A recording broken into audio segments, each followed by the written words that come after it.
Hello, fellow YouTubers, subscribers, and non-subscribers, or whoever you are and wherever you are. I'm over a little bit over 500 hours now on Battlefield, and I still enjoy every minute of it. But sometimes I get bored with playing the same. So I've been playing a lot of Capture the Flag and a lot of end game maps.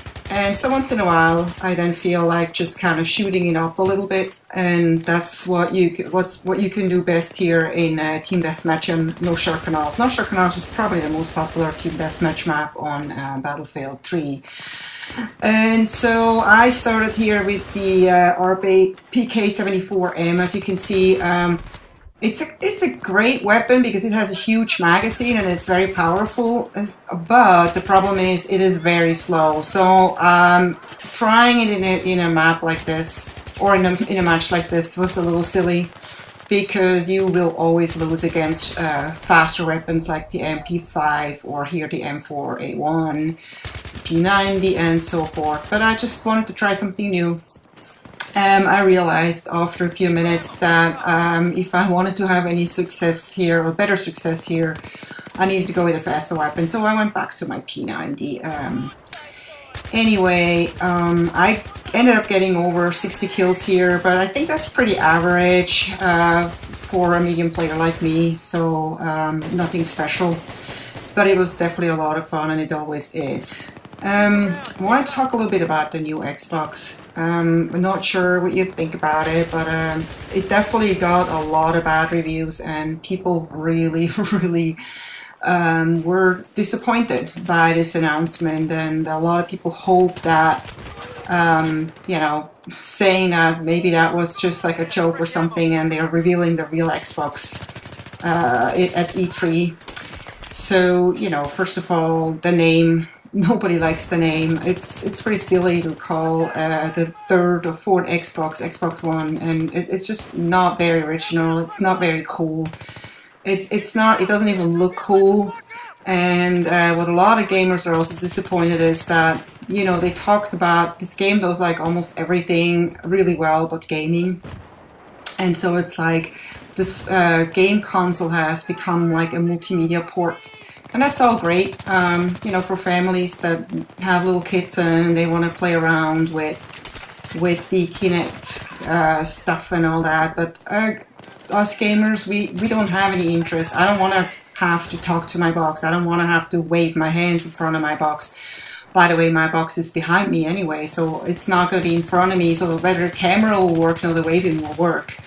So the other thing about the camera is it's a huge privacy issue, and a lot of people are really concerned about that because, on a laptop you can turn off your camera, your webcam, and say, I don't want to have it on. I'm feeling private right now. I don't want people to see me the way I'm like now. But that camera on an Xbox will always be on, so will always be seeing what you're doing, and you don't know who is going to see what you're doing, because Microsoft products have been known to be easily being hacked in. So anyone can, that knows how to hack stuff, they can basically hack into your machine and watch what you're doing without you even having a clue about that. So I have no interest in a camera. If I want to have a camera, I have my computer for that. I don't need my gaming console to have a camera. That just seems like silly. And the other thing that was definitely weird is that they, basically were saying, yeah, you can watch TV on your Xbox, and it's like, well, I already have a TV. I don't need my gaming console to be my TV. And then in order to watch TV, you need to hook up your cable box to it anyway. So why would I want to hook my cable box to my Xbox instead of my TV?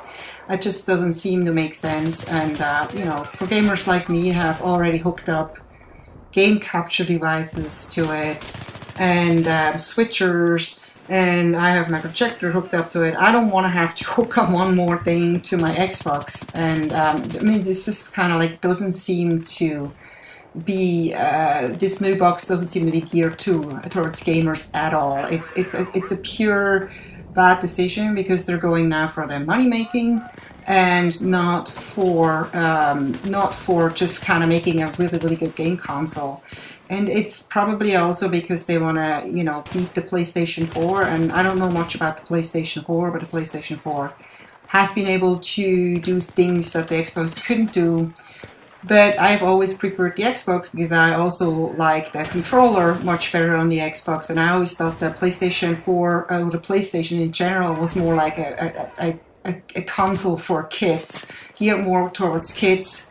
And Xbox was, when it first came out, it was more like an Xbox, had like mostly games for adults. And so I always looked at the Xbox more for like an adult gaming console. And I think that changed after a few years, but I'm still, you know, loving the Xbox way more. So should we buy up all the Xbox 360s that are in the stores right now?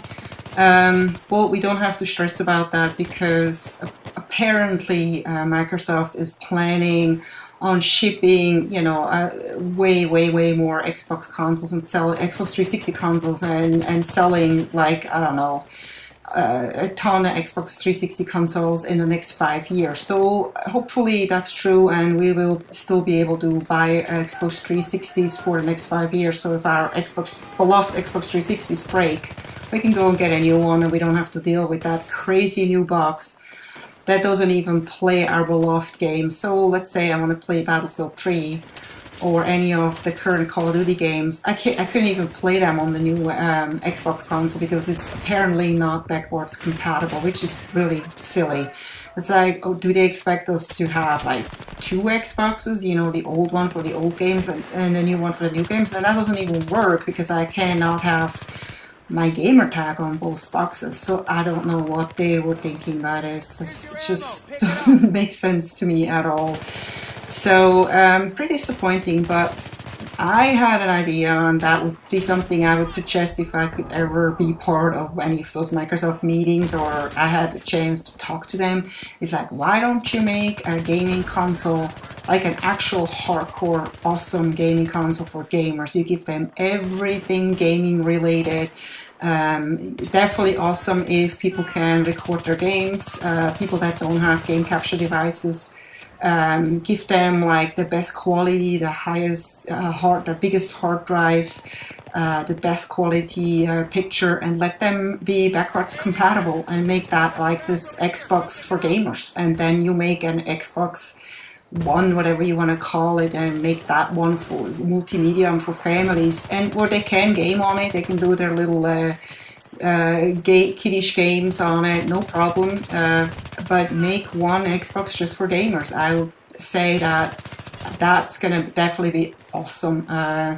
You can even stick other things on that gamers, you know, hardcore gamers want to have on there. I don't even know how many things other people maybe want on there, but definitely it would make it totally game related. And then you can even maybe ask for a little more money. I would be willing to pay for a console that is awesome because, you know, if you have a really good PC, a gaming PC, you have to pay a ton of money for that, and the Xbox probably will always be cheaper even if it's extremely tricked out. But that's just a dream, and that will remain a dream. But anyway, so I hope you enjoyed this match. See you later. Take care. Bye.